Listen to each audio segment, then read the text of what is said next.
Pada zaman dahulu kala, hiduplah seorang pemuda bernama Toba. Ia adalah seorang yatim piatu. Sehari-hari ia bekerja di ladang. Sesekali dia mencari ikan di sungai yang berada tak jauh dari gubuknya.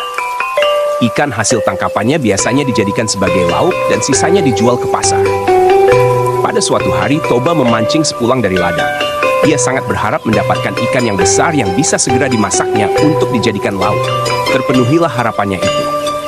Tak berapa lama ia melemparkan pancingnya ke sungai, mata kailnya telah disambar ikan. Betapa gembiranya ia ketika menarik tali pancingnya dan mendapati seekor ikan besar tersangkut di mata pancingnya.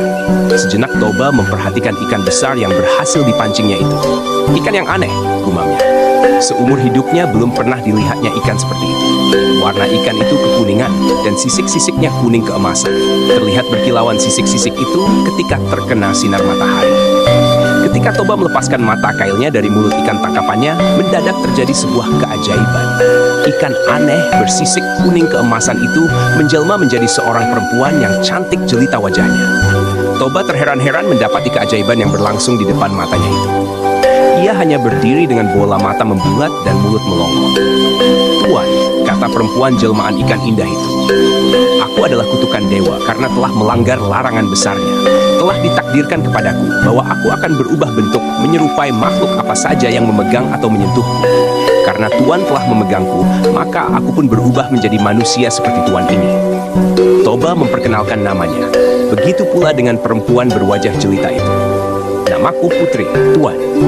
Toba lantas menjelaskan pula keinginannya untuk memperistri Putri karena dia terpesona kecantikan si perempuan jelmaan ikan itu. "Bersediakah engkau menikah denganku?" tanyanya setelah pembicaraan beberapa saat. "Baiklah, aku bersedia, Tuan. Selama Tuan bersedia pula memenuhi satu syarat yang kuajukan," jawab Putri. "Syarat apa yang kau kehendaki? Sebutkan, niscaya aku akan memenuhinya." "Permintaanku hanya satu, hendaklah Tuan menutup rapat-rapat rahasiaku. Jangan sekali-kali Tuan menyebutkan jika aku berasal dari ikan.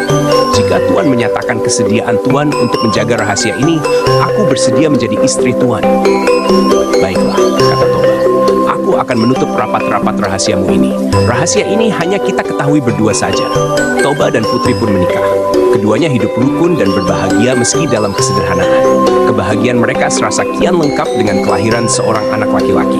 Samosir namanya. Samosir tumbuh menjadi anak yang sehat. Tubuhnya kuat. Sayang dia agak nakal serta pemalas. Keinginannya hanya tidur-tiduran saja. Ia seperti tidak peduli atau ingin membantu kerepotan ayahnya yang sibuk bekerja di ladang. Bahkan untuk sekedar mengantar makanan dan minuman untuk ayahnya pun, Samosir kerap menolak jika diminta. Seandainya mau, dia akan melakukannya dengan malas-malasan, dengan wajah bersungut-sungut.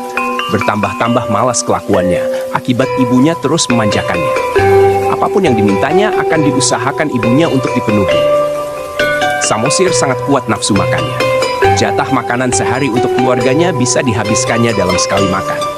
Toba merasa harus bekerja lebih keras lagi untuk dapat memenuhi keinginan makan anak laki-lakinya yang luar biasa itu. Pada suatu hari, Samosir diminta ibunya untuk mengantarkan makanan dan minuman untuk ayahnya. Samosir yang tengah bermalas-malasan semula enggan untuk menjalankan perintah ibunya itu. Namun, setelah ibunya terus memaksa, akhirnya dia bersedia melakukannya, meski dengan wajah yang bersungut-sungut. Samosir membawa makanan dan minuman itu menuju ke ladang. Di tengah perjalanan, Samosir merasa lapar. Dihentikannya langkah menuju kebun. Ia lantas memakan makanan yang seharusnya diperuntukkan bagi ayahnya itu. Tidak dihabiskannya semua makanan itu, melainkan disisakan sedikit. Dengan makanan dan minuman yang tersisa sedikit itu, Samosir melanjutkan perjalanan menuju ladang. Setibanya di ladang, Samosir memberikan makanan dan minuman itu untuk ayahnya. Toba telah sangat merasa lapar karena bekerja keras sejak pagi, langsung membuka bekal untuk memakannya. Terperanjat dia saat melihat makanan untuknya tinggal sedikit. "Mengapa jatah makanan dan minumanku tinggal sedikit?" tanyanya dengan raut wajah kesal. Dengan wajah polos, seolah tidak melakukan kesalahan, Samosir menjawab, "Tadi di jalan aku sangat lapar, ayah. Oleh karenanya, jatah makanan dan minuman ayah itu telah kumakan sebagian. Tapi tidak semua kuhabiskan, bukan? Masih tersedia sedikit makanan dan minuman untuk ayah." Anak tidak tahu diuntung. memaki Toba kepada anaknya. Kemarahan seketika meninggi. Serasa tidak bisa lagi dia menahan dan bersabar, umpatannya pun seketika itu meluncur. Dasar anak keturunan ikan engkau ini. Samosir sangat terkejut mendengar umpatan ayahnya. Dia langsung berlari ke rumah. Ketika bertemu ibunya, Samosir langsung menceritakan umpatan dan cacian ayahnya yang menyebutkan dirinya adalah keturunan ikan. Mendengar pengaduan anaknya, ibu Samosir menjadi sangat bersedih. Tidak disangka jika suaminya melanggar sumpah untuk tidak menyebutkannya berasal dari ikan. Samosir dan ibunya saling berpegangan. Dalam hitungan sekejap, keduanya menghilang. Keajaiban pun terjadi. Di bekas pijakan kaki Samosir dan ibunya menyembur air yang sangat deras. Dari dalam tanah, air laksana disemburkan keluar seolah tiada henti. Semakin lama, semakin berukuran semburan air itu, semakin besar adanya. Dalam waktu cepat, permukaan tanah itu pun tergenang.